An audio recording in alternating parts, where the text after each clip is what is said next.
ഈ ശശി തരൂരിന്റെ ഉപരാഷ്ട്രപതി അത് അണിയറയിൽ ഇങ്ങനെ ചർച്ചകൾ നടക്കുകയാണ്. ജഗദീപ് ധാൻകർ രാജിവെച്ചതിന്റെ പിന്നിലെ കാരണം തന്നെ തരൂരിനെ ഉപരാഷ്ട്രപതിയാക്കാനുള്ള നീക്കങ്ങളാണെന്നൊക്കെ പറയുന്നു.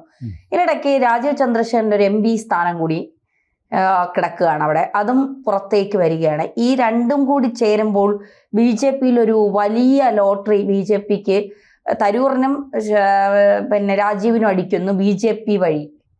പ്രത്യേകിച്ച് വർഷകാല സമ്മേളനം തുടങ്ങുമ്പോൾ തന്നെ ഇത്തരത്തിലൊരു രാജി പ്രഖ്യാപനം നടത്തുന്നു. ആ വഴിയിലേക്ക് ശശി തരൂരിനെ കയറ്റാൻ ശ്രമിക്കുന്നു. എന്താണ് BJP ഇതിലൂടെ ഉദ്ദേശിക്കുന്നത്? രാജീവ് ചന്ദ്രശേഖർ കഴിഞ്ഞ തവണ തെരഞ്ഞെടുപ്പിൽ മത്സരിച്ചു, ഒരു ജയപ്രതീക്ഷ ഉയർത്തി പരാജയപ്പെട്ട ഒരു നേതാവാണ്.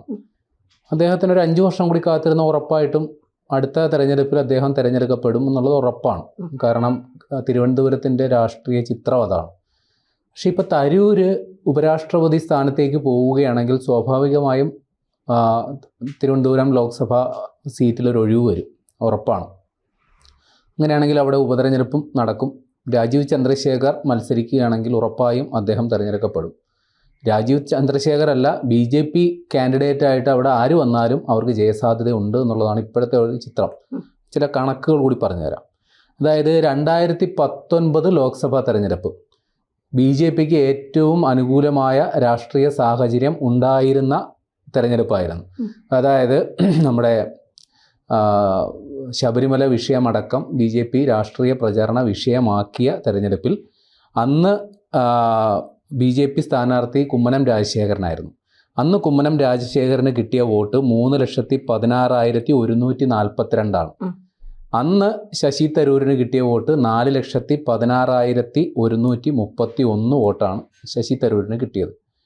പിന്നീട് 5 വർഷത്തിന് ശേഷം 2024 നടന്ന തെരഞ്ഞെടുപ്പിൽ തരൂരിൻ്റെ വോട്ട് 3,58,155 കുറയുകയാണ് ചെയ്തത്. 4 ലക്ഷത്തിന് മേളിൽ വോട്ടുണ്ടായിരുന്ന ശശി തരൂരിന് ഏതാണ്ട് 1.5 ലക്ഷത്തിലധികം വോട്ട് കുറഞ്ഞു. എന്നാൽ BJP സ്ഥാനാർത്ഥിയായിരുന്ന അല്ലെങ്കിൽ നമ്മുടെ രാജീവ് ചന്ദ്രശേഖരന് കഴിഞ്ഞ തവണ അവർക്ക് 3,16,000 ചില്ലുവാനാണ് വോട്ടെങ്കിൽ ഇത്തവണ അത് 3,42,078 കൂടി. ഏകദേശം ഒരു 35,000-ഓളം വോട്ട് കൂടുകയാണ് ചെയ്തത്. അപ്പോൾ കോൺഗ്രസിൻ്റെ വോട്ട് കുറയുന്നു, BJPക്ക് അവിടെ വോട്ട് കൂടുകയും ചെയ്യുന്നു. ഇപ്പോൾ തിരുവനന്തപുരത്തിൻ്റെ ഒരു രാഷ്ട്രീയ ചിത്രം നമുക്കറിയാമല്ലോ. അവിടെ തിരുവനന്തപുരം കോർപ്പറേഷനിലടക്കം 2ാമത്തെ വലിയ കക്ഷി BJP ആണ്. അവിടെ പ്രാദേശിക തലത്തിൽ പോലും അതായത് നമുക്കിപ്പോൾ ലോക്സഭാ മണ്ഡലത്തിൽ ഈ വ്യക്തിപ്രഭാവം ഒരു ഘടകമാണ്, അതുകൊണ്ട് വോട്ട് കിട്ടിയെന്ന് കരുതിയെങ്കിൽ പോലും അടിസ്ഥാനപരമായും BJPക്ക് അവിടെ ശക്തി കേന്ദ്രമുണ്ട് എന്നുള്ളത് വ്യക്തമാണ്. ആ രീതിയിൽ അതായത് ഈ ഒരു പ്രോഗ്രസ് വെച്ച് നോക്കുമ്പോൾ സ്വാഭാവികമായും അടുത്ത ലോക്സഭാ തെരഞ്ഞെടുപ്പിൽ തരൂർ മത്സരിക്കില്ല എന്ന് അദ്ദേഹം പ്രഖ്യാപിച്ചിട്ടുണ്ട്. ഇനിയൊരു മത്സരരംഗത്തേക്കില്ല. അപ്പോൾ തരൂരിനോളം വ്യക്തിപ്രഭാവമുള്ള മറ്റൊരു സ്ഥാനാർത്ഥി അവിടെ വന്നെങ്കിൽ മാത്രമേ കോൺഗ്രസിന് അവിടെ പിടിച്ചു നിൽക്കാൻ സാധിക്കുകയുള്ളൂ. അപ്പോൾ തീർച്ചയായിട്ടും രാജീവ് ചന്ദ്രശേഖർ ഈ ഒരു ട്രാക്ക് റെക്കോർഡ് ഉള്ളയാളെന്ന നിലയിൽ, അതായത് തരൂരിനെ പോലെ തന്നെ ഒരു വ്യക്തിപ്രഭാവമുള്ള ഒരു നേതാവാണ് രാജീവ് ചന്ദ്രശേഖർ. ഒരു ബിസിനസ്മാനാണ്. അതിൽ കൂടാതെ മുൻ കേന്ദ്രമന്ത്രി എന്ന നിലയിൽ അദ്ദേഹം ശ്രദ്ധേയമായ പ്രകടനം കാഴ്ചവെച്ചിട്ടുണ്ട്. ഇപ്പോൾ BJPയെ കേരളത്തിൽ നയിക്കുന്ന ഒരു നേതാവാണ്. അപ്പോൾ അദ്ദേഹത്തെ പോലെ ഒരാൾക്ക് ആ ചുമതല കൊടുക്കണമെങ്കിൽ അദ്ദേഹത്തിൻ്റെ കഴിവിൽ കേന്ദ്ര നേതൃത്വം വിശ്വാസം അർപ്പിക്കുന്നത് കൊണ്ടായിരിക്കുമല്ലോ. അപ്പോൾ സ്വാഭാവികമായും അദ്ദേഹം മത്സരിക്കുകയാണെങ്കിൽ ജയസാധ്യതയുണ്ട്. ആ രീതിയിലേക്ക് തന്നെ കാര്യങ്ങൾ പോകാനാണ് സാധ്യത. തീർച്ചയായിട്ടും ഈ രാജീവ് ചന്ദ്രശേഖർ തിരുവനന്തപുരത്ത് മത്സരിക്കാൻ വന്നപ്പോൾ പലർക്കും രാജീവ് ചന്ദ്രശേഖരൻ അറിയില്ല.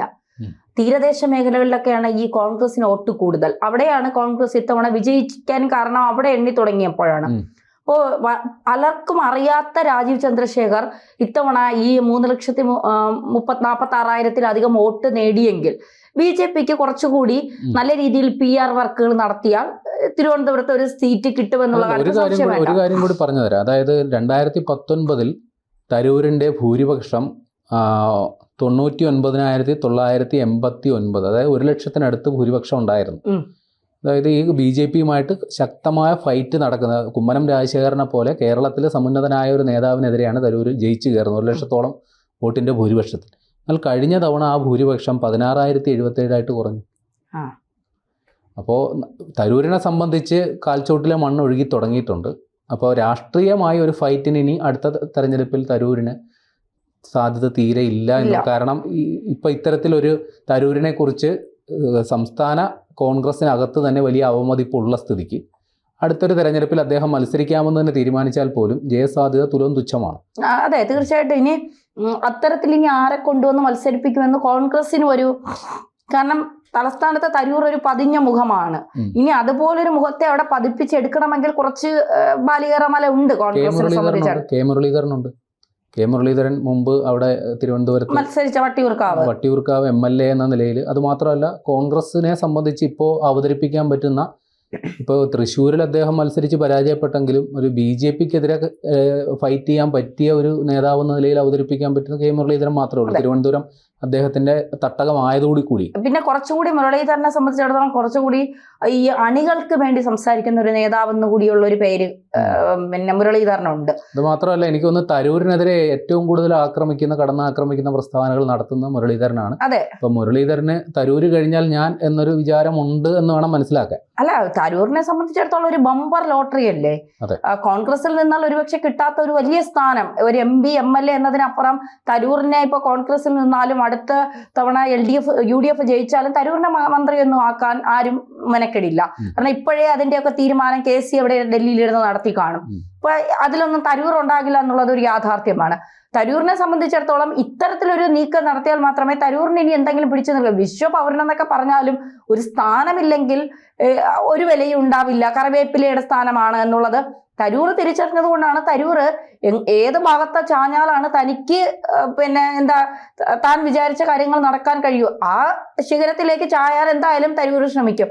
അതാണ് ഇപ്പൊ തരൂർ ശ്രമിച്ചത്. ഒരു ഉപരാഷ്ട്രപതി പദം എന്നൊക്കെ പറയുന്നത് ചില്ലറ കാര്യമൊന്നും അല്ലല്ലോ. അതായത് നമ്മൾ ഈ രാഷ്ട്രീയത്തിലെ നീതിയും അല്ലെങ്കിൽ എന്താ പറയുക, രാഷ്ട്രീയത്തിലെ നമ്മൾ ഈ ഒരു പാർട്ടിയിൽ നിന്നിട്ട് മറ്റൊരു പാർട്ടിയിലോട്ട് പോകുമ്പോൾ ഒരു ചളിപ്പ് എന്ന് പറയുമല്ലോ, ആ സാധനം കേരളത്തിൽ മാത്രമേ ഉള്ളൂ. ഈ വടക്കേ ഇന്ത്യയിലൊക്കെ ഇന്ന് കോൺഗ്രസിൽ കണ്ടയാളെ നാളെ BJPയിൽ കണ്ടാലും അവർക്ക് വിഷയമൊന്നുമില്ല. അത് അവിടുത്തെ ഒരു രാഷ്ട്രീയം അങ്ങനെയാണ്. ഇപ്പം തരൂര് എനിക്ക് തോന്നുന്നു ആ രാഷ്ട്രീയത്തിൻ്റെ വക്താവാകാനാണ് സാധ്യത. അദ്ദേഹത്തിന് ഇപ്പോൾ കോൺഗ്രസിൽ ഇത്രയും കാലം നിന്ന് പ്രവർത്തിച്ച് കോൺഗ്രസിൻ്റെ സ്ഥാനമാനങ്ങൾ അല്ലെങ്കിൽ ജനപ്രതിനിധി ആകാനായിട്ടുള്ള അവസരം കിട്ടിയിട്ടും മറ്റൊരു ദിവസം BJPയിലേക്ക് പോകാൻ ഉള്ള ഒരു ബുദ്ധിമുട്ട് അദ്ദേഹത്തിന് ഫീൽ ചെയ്യാൻ സാധ്യതയില്ല. കാരണം അദ്ദേഹം അടിസ്ഥാനപരമായി ഒരു പൊളിറ്റീഷ്യൻ അല്ല. അദ്ദേഹം കോൺഗ്രസിൽ വന്ന് ഒരു സ്ഥാനാർത്ഥി ആയ ആളാണ്. അല്ലാണ്ട് കാലങ്ങളായി കോൺഗ്രസിന് വേണ്ടി സമരമുഖത്തിൽ ഇറങ്ങിയ വിദ്യാർത്ഥി പ്രസ്ഥാനം മുതലെയോ കോൺഗ്രസിന് വേണ്ടി പ്രവർത്തിച്ച ഒരാളല്ല. അപ്പോൾ ഈ ഒരു സ്ഥാനമാനങ്ങൾ, അതായത് സ്വന്തം കരിയർ ബിൽഡ് ചെയ്യുക എന്ന അജണ്ട കൃത്യമായി നടപ്പിലാക്കുന്ന തരൂരിനെ സംബന്ധിച്ച് ഈ രാഷ്ട്രീയത്തിൻ്റെ ധാർമ്മികത അതൊരു ഘടകമാകാൻ ഇനി സാധ്യതയില്ല. അദ്ദേഹം മുമ്പ് മോദിയെ വിമർശിച്ചിട്ടുണ്ട്, BJP വിമർശിച്ചിട്ടുണ്ട്. അതൊക്കെ ഇനി കുത്തിപ്പൊക്കാൻ സാധ്യതയുണ്ട്. എന്നിരുന്നാലും തരൂരിനെ സംബന്ധിച്ച് അതൊക്കെ കൃത്യമായി വാദപ്രതിവാദങ്ങൾ നടത്തി ആ വാദങ്ങളെയൊക്കെ ഇനി അതിജീവിക്കാൻ അദ്ദേഹത്തിന് പറ്റിയേക്കും. അതെ, ഈ പറയുന്ന പണ്ട് കൃഷ്ണൻ പറഞ്ഞത് ലക്ഷ്യമല്ല മാർഗമാണ് പ്രധാനമെന്നോ? അല്ല, മാർഗമല്ല ലക്ഷ്യമാണ്, തിരിഞ്ഞുപോയി. മാർഗമല്ല ലക്ഷ്യമാണ് പ്രധാനം. അപ്പൊ അതുകൊണ്ട് ലക്ഷ്യം ഏതെങ്കിലും ഒരു ഉന്നത പദവി, അതിനെന്ത് മാർഗവും സ്വീകരിക്കാം. അവസരങ്ങൾ പ്രയോജനപ്പെടുത്തുക. സന്ദീപ് വാര്യർ അത്തരം അതുവരെ അന്ന് രാവിലെ വരെ BJPയെ സ്തുതി പാടിയ സന്ദീപ് വാര്യർ തൊട്ടടുത്ത നിമിഷത്തിൽ സന്ദീപ് വാര്യരും തരൂരും തമ്മിൽ താരതമ്യം വേണ്ട. ആ ലെവലല്ല ഞാൻ പറയുന്നത്. ഇവർക്കൊക്കെ അപ്പുറം ഇപ്പുറം മാറി നിന്നുകൊണ്ട് ഒരു കാലം അപ്പുറത്തും ഒരു കാലം ഇപ്പുറത്തും വെച്ചിട്ടാണ് ഇവരൊക്കെ നിൽക്കുന്നത്. ഏത് സമയം ഈ കാലം അപ്പുറത്തും ആ കാലം ഇപ്പുറത്തും വരാം. അപ്പൊ ഈ പറയേണ്ടതൊക്കെ ഇവർ ഇവിടെ പറഞ്ഞിട്ട് ഒരു എളുപ്പമില്ലാതെ എന്ന് അപ്പുറത്തും പറയും. അതുകൊണ്ട് അവരെ സംബന്ധിച്ച് അതൊന്നും ഒരു വിഷയമുള്ള കാര്യമേ അല്ല. എവിടെ കിട്ടുന്നു അവിടെ ചാടി കയറുക, ലക്ഷ്യം നടപ്പാക്കുക, അത്ര മാത്രമേ ഉള്ളൂ.